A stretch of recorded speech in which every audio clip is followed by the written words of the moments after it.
For the folks that are joining us, thank you again so much. We are going to chat for about 30 minutes. We'll have some time for Q&A. This is a super casual discussion. I really like to keep things light here. My name is Kelli Rodriguez, and I am the Assistant Dean for Academic Affairs at Seattle University School of Law. And we've invited our one of our current students in the Master of Legal Studies program, and I'm super excited. We've gotten to know each other pretty well over the last year or two, and truly just has such an incredible story to share. I always like to highlight students who've got kind of a different path through compliance. So excited to have that discussion today. I will be posting my contact information later on in the presentation, but my role here is overseeing a few of our programs. One of those is our Master of Legal Studies program. I've been in the university working with that program for about 3 years now. Happy to answer any questions as we kind of go through the discussion today. Admissions questions, all of that stuff. Feel free to put whatever you like in the chat or in the Q&A function, whichever is most convenient for you. And with that, Roxanne, I would love it if you wouldn't mind introducing yourself. Yeah, thank you. And thank you for having me. So my name is Roxanne, and I'm currently, I guess I can say it now because I've had it approved. I'm currently working for Starbucks, and I am in the role of Public Health Advisor Senior. And prior to that, I was working with Metropolitan Market for the last 5 years, running food safety and occupational safety and health, and kind of anything risk that operations kind of didn't know what to do with, I ended up with. And prior to that, I worked for a third-party auditing company specializing in food safety audits and brand standards. So I didn't realize until just recently, now that I'm in this compliance and auditing class with Professor Chen, that I have a lot of auditing experience, it turns out. So that's kind of my career journey. I initially I thought that I was going to be a dietitian. My background in undergrad was a nutrition degree in dietetics, thinking that I would go clinical. I did that thing for a little bit, and I found out that that was kind of not for me, and I was looking for something kind of where I could make a difference in people's lives and move the needle forward, but in kind of more technical work, and the regulatory piece in the last few years and the legal piece has really kind of been pulling me in that direction. And so I ended up knocking at your door, saying I think that some legal expertise would really help me to be more resourceful in my role in the work that I'm doing, because my major pet peeve is kind of that I would be in the position of seeing many, many projects die because people would kind of not assess risk properly, in my opinion, and just kind of see risk as oh, scary, and then bury themselves in sand, or oh no, we have to call someone from legal for assistance for that, which really shouldn't be that hard of a thing. That for some reason people have this total fear of getting legal involved when really it could just be a phone call or some guidance or something. And often I would call up and be like, did so-and-so say we couldn't do this because legal reasons? And our legal VP would be like, I've literally never even been included in that conversation. So yeah, so I found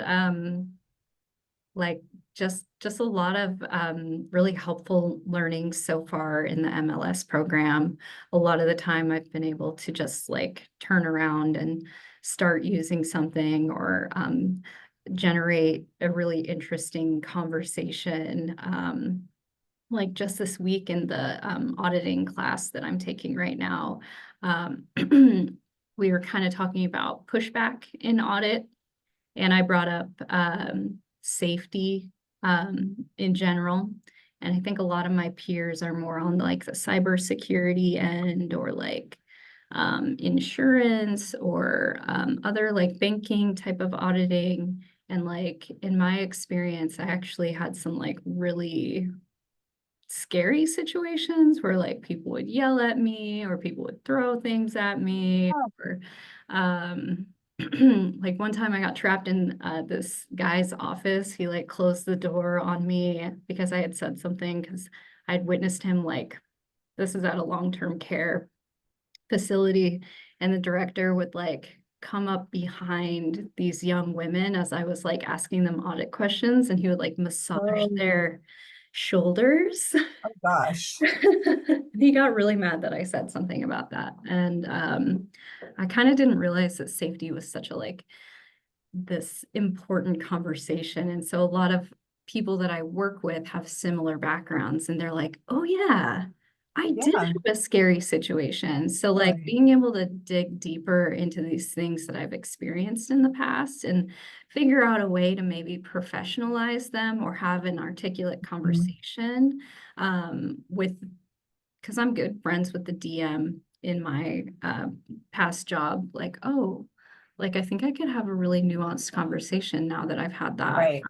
discussion board conversation with my school peers and then brought it Mhm. to my work peers and just stuff like that kind of like opens my mind all the time. Like, oh, that was that was wild. Yeah, no, I mean, you're absolutely right. I think that safety is something that we think about in a like personal safety. And sometimes like, and especially in your line of work, around food safety, it makes sense that there would be regulations, but there's regulations around personal safety and employment safety and all of these things, right? So there's so many things kind of converging in the Yes. compliance space around corporate ethics and employment, and then of course the healthcare and all of the more detailed work too. But I'm curious, was there a moment specifically or any specific kind of light bulb that inspired you to pursue a Master of Legal Studies, especially in focused in compliance and risk management? Um, It's kind of twofold. I had been researching for a really long time because I knew that I wanted to get a master's, and that was kind of on the bucket list. And I just really wanted to be purposeful and go to a program that was well regarded, and I knew it would be like worth the big investment in myself. And so the SU program just kept popping up, kept popping up.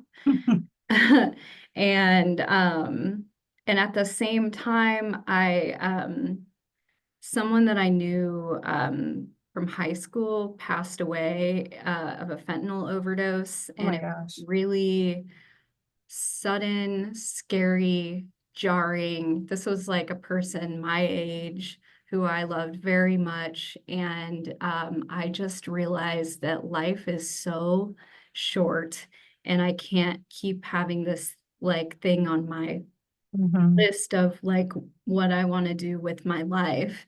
And I sort of in that moment was like, this degree is like a little bit dedicated to that person for making me realize that life is short and that I should follow my dreams and that I'm just gonna go all in and I'll just figure out what happens next and just go for it. So Yeah. that's kind of how that came about. That's awesome. I'm gonna go ahead and stop sharing because like, we can make this a little bit more conversational. Yeah, I know I recall that we had several conversations before you started the program just around, what it was that you were looking for and kind of where your career was at the time. And I'm curious, like, how does your role now in at Starbucks intersect with compliance? Is that like a day-to-day intersection? Is that kind of more policy driven? Yeah. Yeah, could you talk about that a little bit? It's interesting because there's actually a compliance and risk department at Starbucks and they roll up to legal. And Mhm. then my role reports up to supply chain. Oh, So okay, interesting. kind of like straddling both worlds. Hmm. And there's a good deal of like including the risk and compliance folks into what we're doing, but also I'm intentionally kind of doing it as part of the work that I'm doing anyway and trying to Mhm. like bring that lens to it. So as far as like a greater compliance like story for the role that I'm doing now, I guess it's just like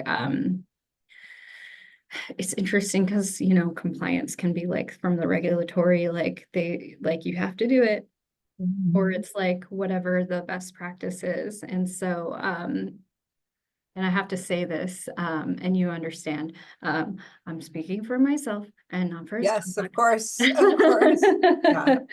But there's so much, if you can imagine, like if you think about Starbucks, like you go in and there's like specific espresso machines and specific brewers and other cool type equipment. And that all had to go through a process through engineering and then supported by my public health team. Mhm. And what we do in the absence of like regulatory compliance that we know is that we will have it go through something like NSF certification Mhm. or UL or something to that end. And don't ask me to tell you what those acronyms stand for exactly. I can never remember, but essentially it's this strategy to um, make it really hard for local health departments not to approve the thing that we're Oh, doing. interesting. Okay. We go way hard in advance. Hmm. Um, we looked at this. Here are the materials. Right. Here is the way that we're going to clean it. Here is all the ways that we have thought of as Mhm. far as regulatory restrictions that we might run into. Here you go. Tell us if Yeah, we can right. do it or not. And a lot of the time, they are open to it. And sometimes they get spicy with us. And that's kind of the push and pull of regulatory that's kind of fun. It's kind of interesting. Again, going back to this class that I'm taking right now, is like this topic of like the auditor and professionalism and stuff. And so sometimes you run into like newer health Mhm. department people that are kind of like shooting stuff down Right. immediately.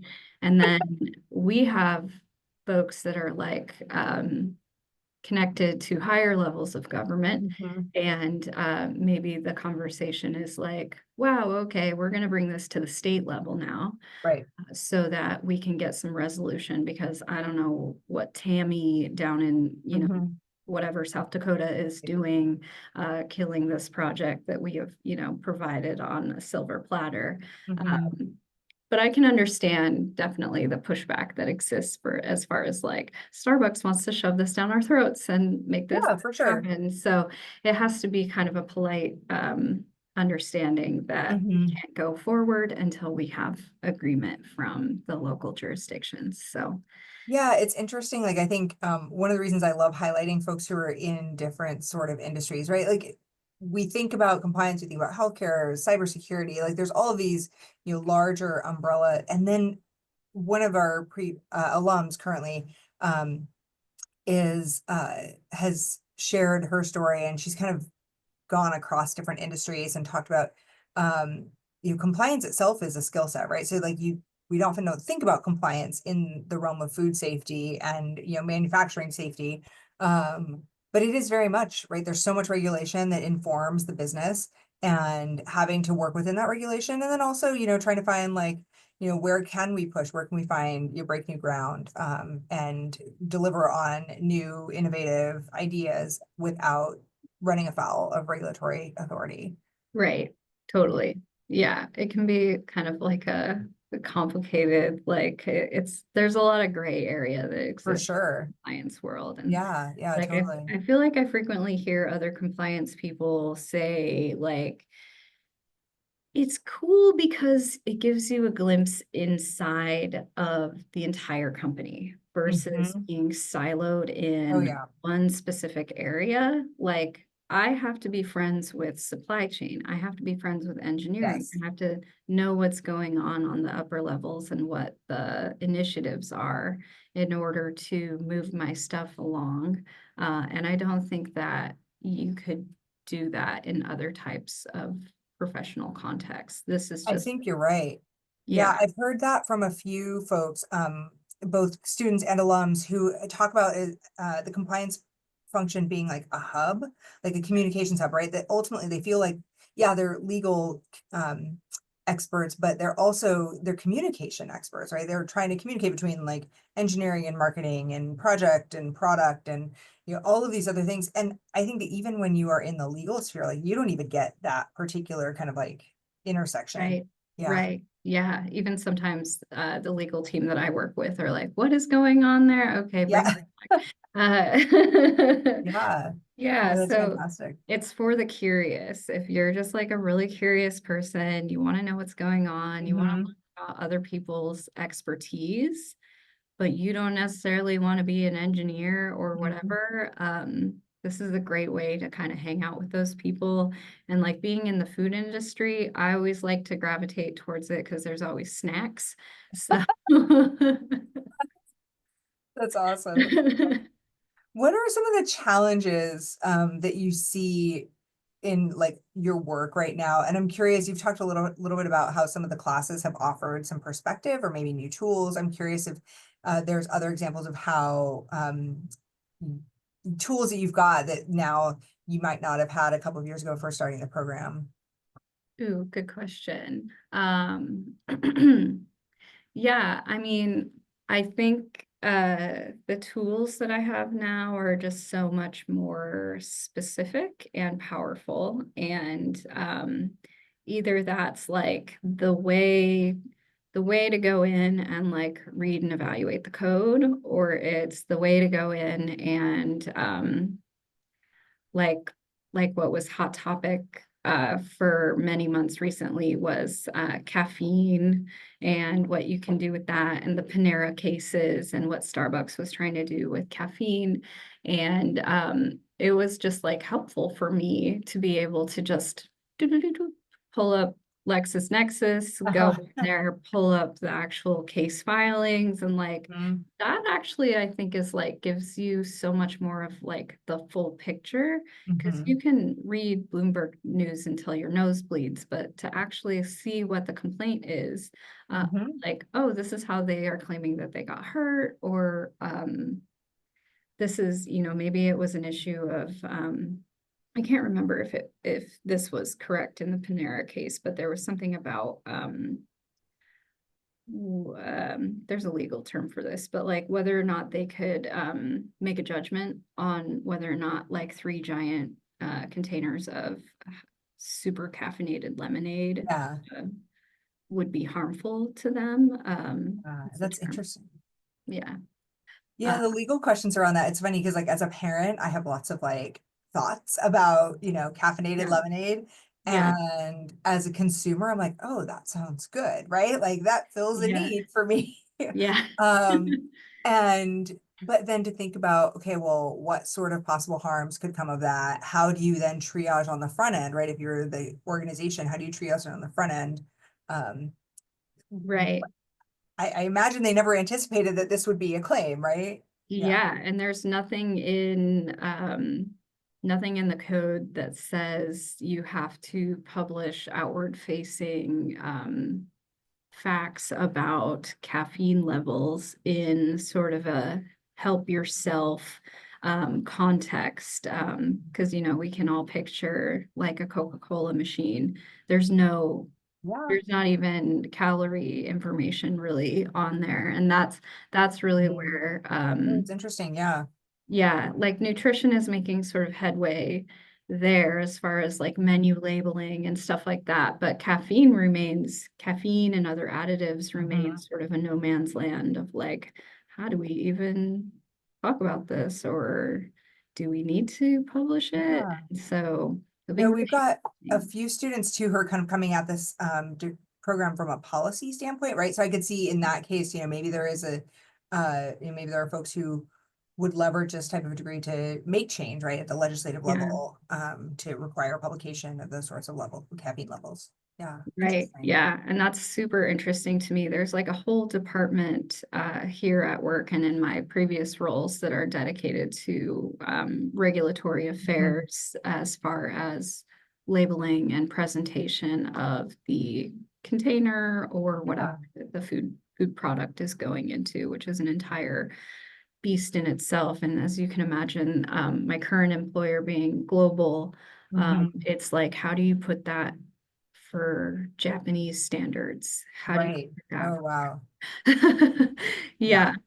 So it's like, it's been so fascinating learning about like the business in China, Hmm. business in Japan, what's going on with Latin American stuff, um, how different supply chains impact what is written in different codes. For Hmm. example, like in the United States, um, when you're receiving cold food, it has to be 41 degrees and below. But the Japanese system, their supply chain is like not built to that.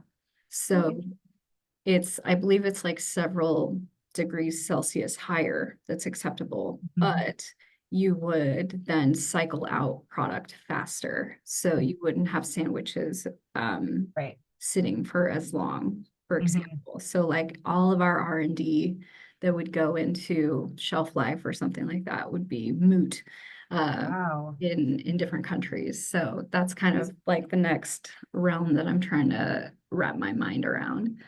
That's crazy. I'm curious, can you talk a little bit about how your previous role at Metropolitan Market prepared you for your current role? Is there synthesis there? Yeah. Yeah, I think so. In my previous work with Metropolitan Market, it was really interesting because grocery is like 7 stores in one. Like you've got meat and seafood, you've got produce, you've got the front end, you've got what else do you got? Bakery, prepared foods, all of that stuff. Right.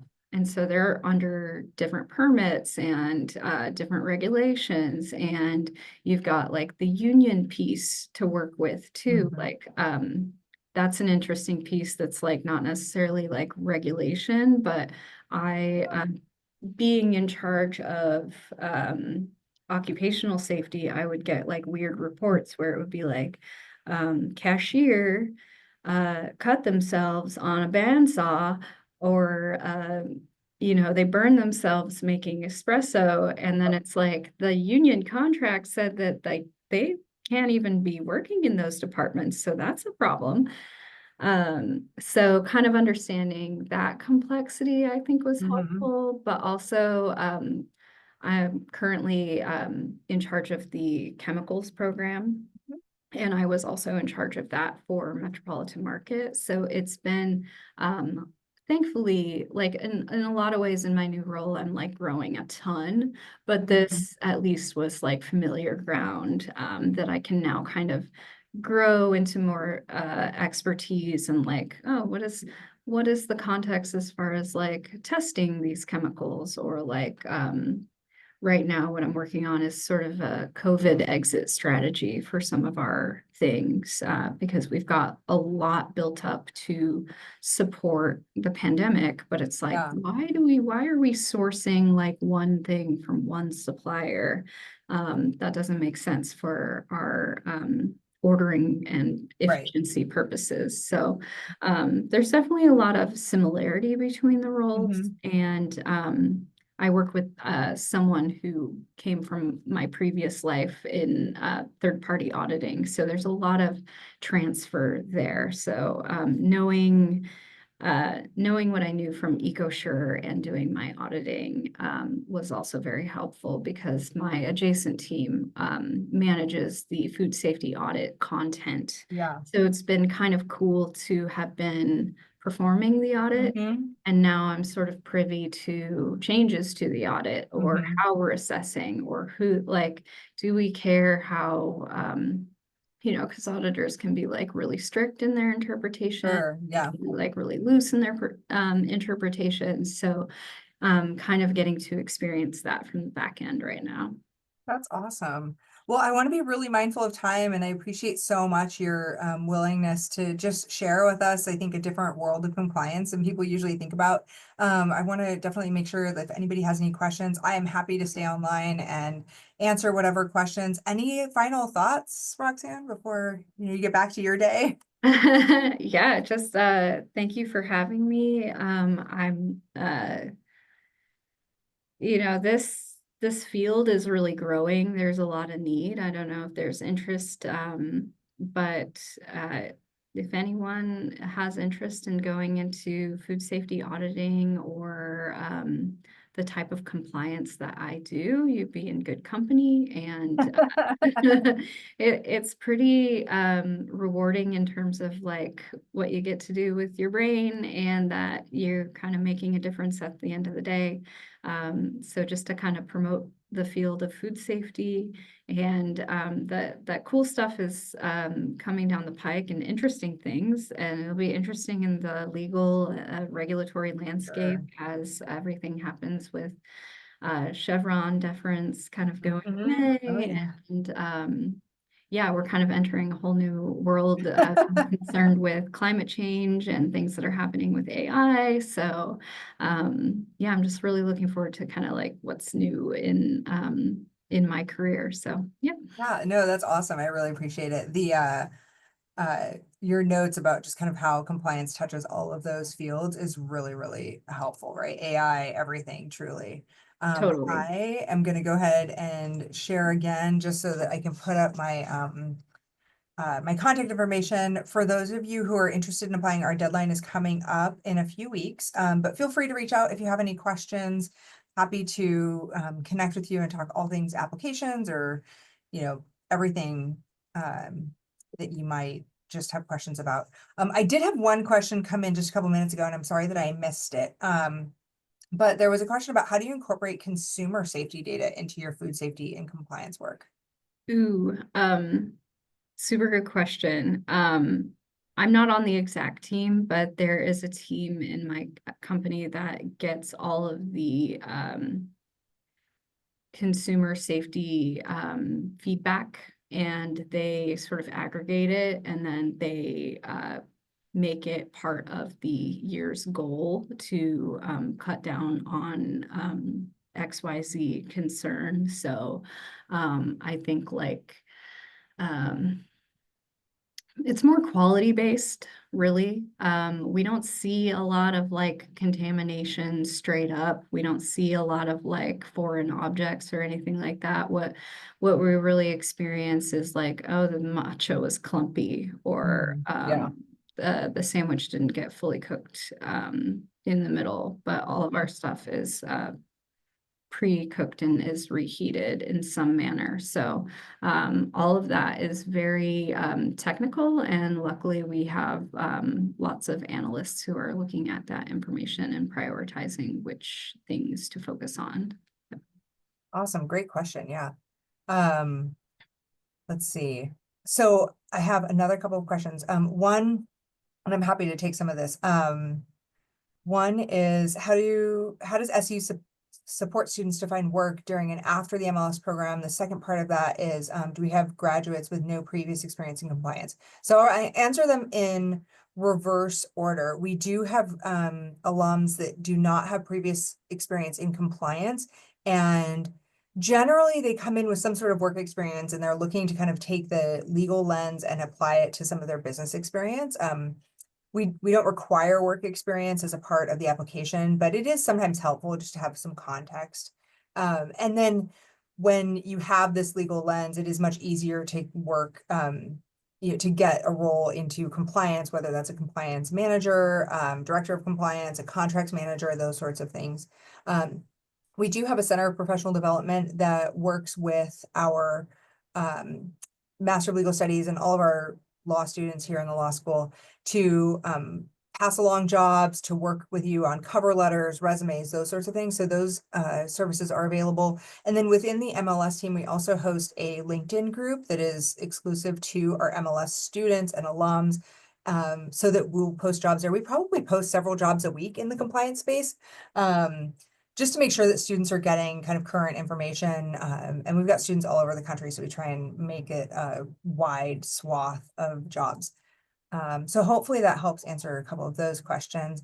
And then there was a question about whether or not you have comments on the McDonald's situation, and I don't actually know about the McDonald's situation. So Yeah, so I think McDonald's had I believe it was an E. coli outbreak a few weeks ago that was fairly widespread in the Midwest mountain region, and I believe it was tied to onions.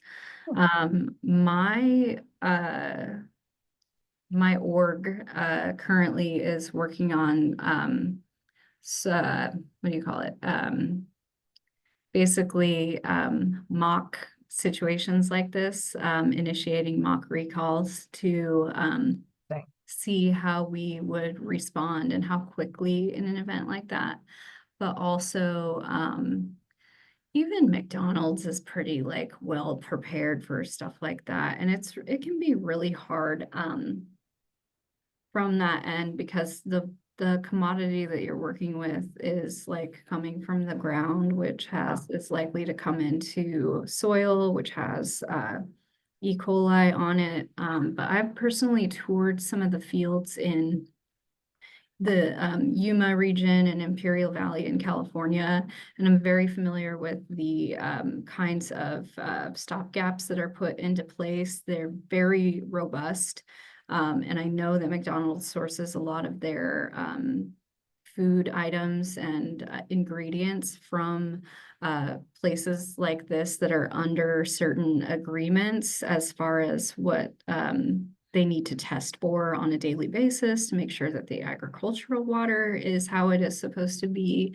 They make sure that you know, they even track like how many birds are going over the fields, and like Gosh. they like shoot at the birds, and like it's very loud. Oh, wow. It's like a whole thing. And even like not onions, but I saw in like a lettuce field that like the workers go in almost like a full hazmat situation. They're in like whites, and then they do their work, and then they come out and they strip all that off, and then they are allowed to go into the office and put on their street clothes. And then like they even do that for the tractors and other equipment on the field. So they'll take it out after a period of time and like spray like a bleach solution onto all of the apparatus and then rinse it off. And it's so there's a lot going on to mitigate foodborne illness. Unfortunately, it's just really hard because it's you know, those bacteria kind of like in the soil. Yeah. So I mean, random anecdote. I actually remember this was years and years ago at a market we're both familiar with. Um, and I was looking for alfalfa sprouts because I love them for this one recipe. And they were like, yeah, we don't even like sell them oh yeah, anymore because there's so much E. coli in those crops that it's like so hard to find them and not have so it difficult. recalled. Yeah. Yeah. Yeah. I guess you could do it at home in a hydroponic Oh, situation. maybe I'll have to do Probably, that. probably be the safest way to do that. Yeah. But yeah, it's kind of the same thing for, I don't want to take too much time, but there's a Yeah, lot that's of right. scuttlebutt about lead in certain commodities as well. And that Hmm. kind of is you know, it's going to be in high rates in things that are coming out of the ground. So like potatoes and, you know, applesauce. There was the Wanabana Mhm. recall that was really huge. Yeah. It was in the cinnamon. So some of that stuff is food fraud. Where someone was actually tampering with it and Mhm. sold something that had actual like flakes of metal in it.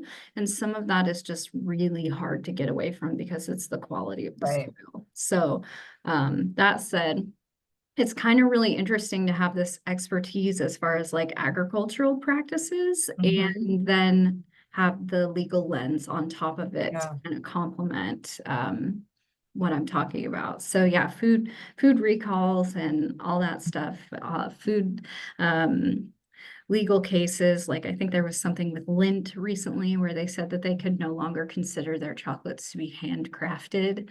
Wow. So all of that stuff is very, very interesting to me. So if you're interested in kind of the food world in that angle, you're in good company. So Well, thank you again so much, Roxanne. I really appreciate it. Please, for all of you who joined us, thank you so much for the time. Feel free to reach out if you have questions. And yes, and thank you. And if anyone is interested in the Seattle area, Kelly can help you get in touch with me. I'd love yeah, to meet up, have coffee at the Starbucks HQ if you want to. Whatever I can do to help you in your career, I'd be happy to. thank you so much. I really appreciate that. That's a great offer. Thank you again so much. We'll talk to you all soon. I appreciate it. Have a good day. Thank you.